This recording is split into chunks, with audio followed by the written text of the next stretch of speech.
Hello, in this video I'm gonna show you how to install Microsoft Edge on Xiaomi Redmi A2.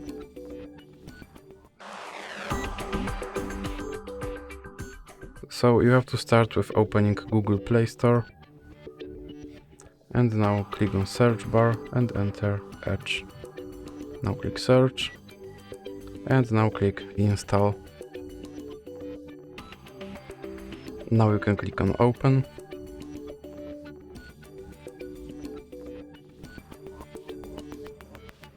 And you can click skip introduction. Now you can customize your home page, or you can click not now. You can sign in to sync your data, or you can click not now. Here you can make your Microsoft Edge your default browser, or you can click not now. Now you have to confirm your data and privacy settings by clicking confirm. And now your Microsoft Edge is set up. Now it asks you if you want to import your browsing data from Google, or you can just click not now.